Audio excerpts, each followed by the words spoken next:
Now, look, everybody's got to believe in something. And I believe in all horror franchises going to space. Jason was once cryogenically frozen, as we all remember. Hellraiser has brought the Cenobites to every conceivable time and place. Even the leprechaun made it to the stars with a very negative depiction of the Irish. But unfortunately, we are like that sometimes. Well, when you really come to think about it, it's insane that Saw hasn't been to space yet. I mean, what are we doing? What are we doing? Somebody get James Wan on the phone immediately because Jigsaw needs to be time traveling. I mean, this was a franchise made to go to space. It's insane. We're living in ridiculous times that this hasn't happened by now. But all this to say that sometimes our horrors may be homegrown, other times from the far reaches of our universe. But some franchises ask, why can't we bring all the terrors of space straight to the comfort of our own home? And that's exactly the point in Destroy All Monsters that came out in 1968 with Godzilla vs. Mechagodzilla that came out in 1974 and Godzilla vs. Space Godzilla that came out in 1994. Now, Destroy All Monsters is a favorite of mine because we have Monsterland. Oh, yes, an island filled with all of our favorite kaijus. It's sort of like prison, kind of like a retreat, like a forced vacation. All right, it would be my dream, it'd be my dream destination, really. Because we got a stellar lineup. We got Godzilla, of course, Rodan, Mothra, and her larva state, Gorosaurus, mediocre. I mean, in the monster realm, he's basically just like a raptor meets T-Rex. It's like, yawn, call us when you got something better. And we got Manda, who is a land serpent, very cool. I hesitate in saying this name, Manila. No, no, no, no, no. I don't recognize that name. It's a disgusting freak name, for a disgusting freak thing, not for the son of Godzilla, who's also known as Little Godzilla, and as I like to call him, Baby Godzilla. But he actually is pretty much a grotesque freak until SpaceGodzilla. So I don't even recognize the character as a whole until 1994. Um, but we also got Anguirus. He's a very cute hedgehog dinosaur. He loves to dig in the ground. He's also the best friend of Godzilla. And before you say another word, the kaijus can have more than just alliances. They have friends, even best friends, sometimes even families. We got Kumunga. He's a giant spider, so I should hate him. But I gotta say he's a really great guy. Actually, he's like really just happy to be part of the team. He's really effective, and I don't know. I gotta give him my okay. I just dig him. I can't lie. We also got Baragon, who's a very cute, like gremlin, bat-like dinosaur. I just adore him. He made his first appearance in Frankenstein versus Baragon, which I ridiculously have not seen and need to rectify immediately. And yes, I do know. I do know about Frankenstein versus the Wolfman. And I do hope that one day they do release that. If they know what's good for them, they will, and I can't wait to watch it. Then from there, we also got Varan. He is a spikier Godzilla who can fly. And then we got King Ghidorah. Needs no introduction. And the film, unfortunately, predates Hidora, who I love, who is a favorite of mine, and who I think must be a very, very large influence on the character design of the Ood in Doctor Who, for sure. Anyway, one day all the monsters break free. They start attacking various world cities. And come to find out, this is not the monsters' idea. Of course, this is a race of she aliens. The Cleax, and they've taken over the monsters' minds and have ordered them to attack. So the humans surrender to their supremacy, basically, is the point. These lady aliens are very evil, but they're also very chic. They're very like well-mannered about the whole world domination thing, and they wear these very stylish, like glittery bodysuit cloaks, which I really love. Um, However, we do eventually outsmart their monster brain control devices, not to get too technical on you. Um, which does lead to a monster melee, and all the monsters gang up on poor Ghidorah, which I do have a problem with because it's a very bloody fight. He's bleeding from the mouth by the end of it, and they really go to town on him. Even after he's dead, they're head stomping him, and it's just not right. And normally, I really do adore violence in all of its forms. But this one, it's a little hard to watch, I gotta say. And yet, even after all this, she persists. The lady aliens, knowing that no, now they've been defeated, they release this very lackluster final boss, Fire Dragon, which sounds really cool, but it's not. It is indeed not. It's just a flying streak of fire. Leave it to women, I guess. They ruin everything, right? Um, And when that's easily defeated, Godzilla turns on the lady alien base and destroys it while all the military men laugh like, ha ha ha, even the monsters know our real enemy is women. And thank God they put those broads down, let me tell you, because now all of the monsters can rest and return to Monsterland in peace, knowing that women will always be suppressed. And thank God for it.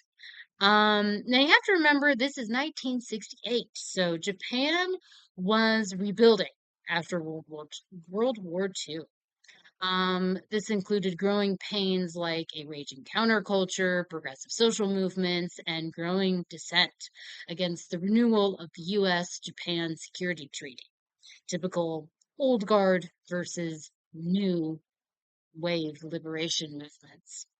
It's important to note these young protesters, of course, were born post World War II, while the older generation survived two atomic bombs.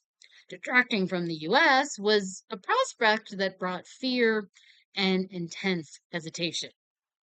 Japan was just starting to gain its footing again, especially among the geopolitical sphere with the reemergence with the '64 Olympics. So, an escape from Monsterland and a kaiju superstar melee was not only exceptionally cool, but represented a traditionalist panic versus rapid growing modernity. The kaijus are the nation's rage towards chic bitches looking to potentially open old wounds in their bid for power. Classic tale for the times and classic '60s cinema. Then we move into Godzilla versus Mechagodzilla, which further melds the two worlds together. Traditional mysticism meets the artificial world of scientific sterility.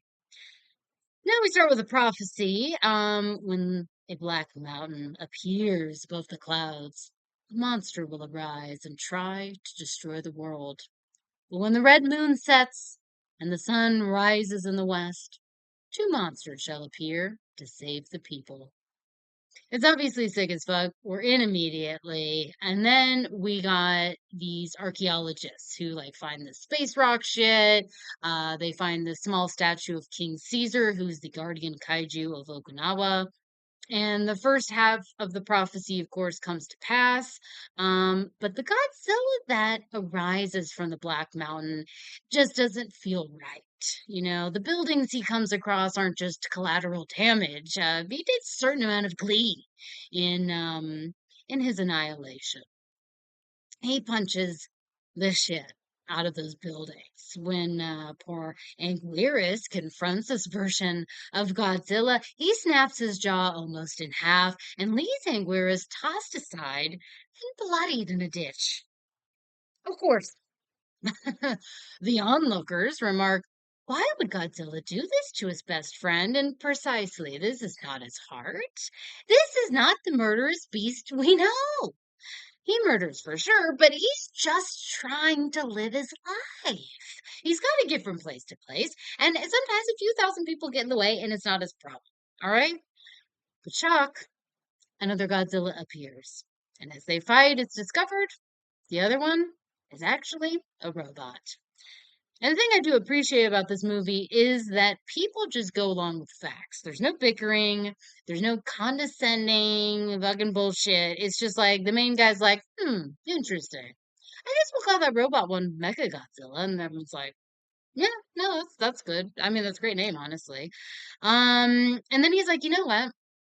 I actually bet aliens made him, and they're like, yeah, plausible, probably. I mean, sure. I mean, we found that space rock shit and stuff. So like, okay. Now with both like the Machine and Godzilla injured in their first fight, they retreat. Godzilla is invigorated by lightning. Mecha needs repairs, but it's pretty clear Godzilla isn't going to be able to do this alone. Luckily, the second half of the prophecy comes to pass. King Caesar can be awakened, but only after he has sung a song of his praises, and quite honestly, it's a little much. I mean, narcissist much, really, but the song is a hit, and of course, King Caesar and Godzilla prevail. What I kind of found most interesting about Mechagodzilla and Destroy All Monsters is the growing clash of technology and its impact on life. As we face the possession of AI, these movies have become even more relevant today. Disassociated cults championing the elimination of the human race sounds pretty familiar. Godzilla, who once represented humanity's cruelty, now becomes Japan's protector. Militaristic, nationalistic, sure, almost all Godzilla films are, but in service to a bigger threat on the scale of global extinction. Machine versus man. An old man of the traditional world chastises their archaeologists. Don't you see what you've done? Don't you see what you've brought? Mysticism has now become a novelty, but maybe there is a psychic sense that connects us to the natural world. The more we separate ourselves from it, the day we destroy ourselves. Godzilla is an extension of humanity's flawed past and hopeful redemption. The aliens, of course, the logical antithesis to this. Maybe advancement isn't always progression. Now, Godzilla versus SpaceGodzilla goes back to the roots a little bit. No aliens involved, only our own scientific hubris. So let's go back in time to a storyline of G cells, short for Godzilla cells. And of course, the government wants a piece of those sweet Godzilla cells. In the films preceding this one, samples are extracted from Godzilla by corporations looking to genetically modify our landscape, among many other things. But these, of course, get brought to space. They fall into a black hole, combined with some deep space radiation. Out comes SpaceGodzilla. Now, the film is exceptionally exposition heavy, and its early 90s experimentation with CGI isn't great, but at least they leave the kaijus to the practical artists. And this this is where Baby Godzilla gets cute. They knew exactly what they were doing, and they nailed it. Space Godzilla is one of the sickest iterations of Godzilla. He flies, he psychically levitates things, and his back filled with space crystals. He's the coolest Godzilla's ever looked. Of course, there's another monster island where Godzilla and baby Godzilla live. And stupid idiot Yuki, who lives on the island and has a very vindictive heart against Godzilla for killing his best friends, takes all of the sins of the father out on poor baby Godzilla. And he just wants to be Yuki's friend. And he's like, look, I hate that thing so much. He's really fond of me, loves me, wants to offer me his friendship, and honestly, I hate him, and he is a sick man. He even tear gasses baby Godzilla at one point and laughs at him and calls him a fool. He's a highly disturbed individual and he should be euthanized. It's like, you know what?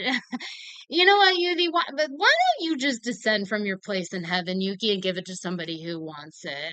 It's really, really confusing why this man is even in the film because you hate him so much. But it's like I feel like no one gives Baby Godzilla the proper respect. You know, everyone who comes to this island, you see this little baby Godzilla smiling at you, wanting to offer you his friendship, and everyone's just like, "Oh yeah, that's crazy, I guess." And it's like, "Are you people insane? That's a baby Godzilla. This is the best thing you're ever going to see in your lives." I mean, oh, that's crazy. There's a baby Godzilla right in front of you, offering you his friendship, and that's all you have to say about it. I mean, this movie is just it's unreal, the entitlement of these sickos, really. But anyway, there's also this lady on the island who has the means to control Godzilla telepathically. And she can also talk to the ladies on Mothra Island who appear as holograms and disappear as a mini Mothra hologram, and we love to see it. Um, then the Yakuza gets involved because they're like, wait a second, we can telepathically control Godzilla? I mean, that sounds like a very lucrative business opportunity for us. So they kidnap the psychic lady, and the Mothra people tell her, hey, Space Godzilla is coming, by the way. And Space Godzilla lands on Baby Godzilla Island, and Baby Godzilla he just wants to be his friend, okay? And when Space Godzilla roars, he returns a baby roar, thinking that's just how you say hi. And in reality, Space Godzilla beats the fuck out of baby Godzilla, and who the fuck knows what his problem is? It's like viewer discretion advised because I was sobbing and screaming at the top of my lungs at this point.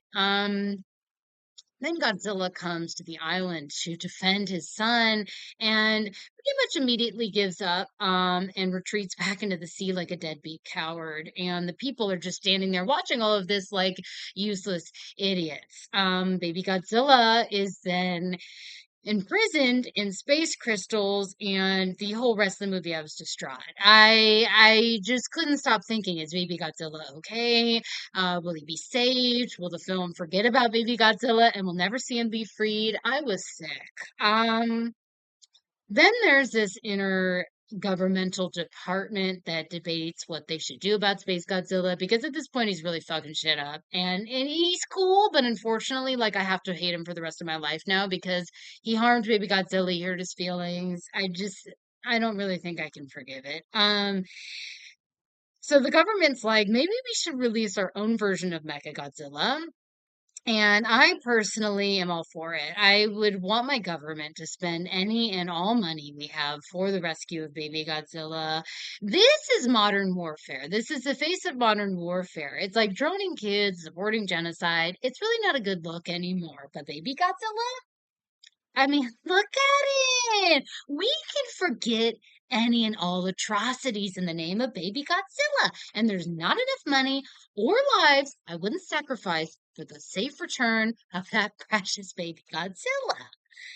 And then, of course, Godzilla at this point returns, but who cares how? I hate him for abandoning his son like that. But combined with the mecha, whatever. They defeat Space Godzilla. It's a cool fight. I couldn't really be invested, like I said, because I was so scared that we would never get the necessary closure on Baby Godzilla. And just when you think the movie is ending and it's coming to a close and the credits are about to roll, okay? And at this point, I'm throwing up everywhere. I can't even contain it. Baby Godzilla. Oh, thankfully he's free. They do show it. Oh my God, I was so relieved. And he's happily blowing these atomic bubbles, safe and sound on Baby Godzilla Island. And it is the best It's the best Godzilla film I've ever seen. It's the best ending to a Godzilla film I've ever seen. Maybe the best ending to any film I've ever seen. And for that, it's forever my favorite. Of course, the whole social political message is incredibly ham-fisted. They even say at the end, like, if we keep polluting space, we'll get another space Godzilla, which honestly just makes me want to pollute space even more, because I feel like if we could telepathically train him to stay away from baby Godzilla, I think I could be cool with that. I think we could let bygones be bygones. I could forgive it, possibly. Because he really is cool as hell. And if we could just solve that one issue, let's pollute space even more. So don't sleep on this one. Watch it immediately. Oh, Godzilla. What a hell of a guy. But he's not even a guy, is he? Not even flesh and blood. But he is blood, cold blood. Costume, really. A husk when a human isn't wearing his skin. He is us. We are him. He's our worst nightmare and our most ardent savior. Nature versus the artificial, the clash of the changing world and traditional values. Our monsters are not simply achievements in practical and technical effects, nor do they simply warm us with their charming miniature craftsmanship. These are tales of crisis through the eras, the cultural fears, collective anxieties, environmental collapse, national destruction, governmental failings, existential grief have only continued to grow since atomic waste rose Godzilla from the depths. And time really is a carousel. In the newest iteration of Godzilla, Godzilla is no longer our friend, but an unstoppable, unfeeling entity. We have adapted to the routine of survival, as if baby Godzilla was trapped in space crystal prison for eternity. The depression of tragedy is status quo. As the newest Godzilla, Godzilla Minus One, closes, Godzilla is defeated in battle, and a character asks another, is your war finally over? But this is simply only a reprieve. Our war will never be over. It's a nice ending. Fleeting moment before Godzilla opens one eye. The trust in any higher power has been severed. There's too much that cannot and will not ever be undone. We can rebuild, but Godzilla is forever.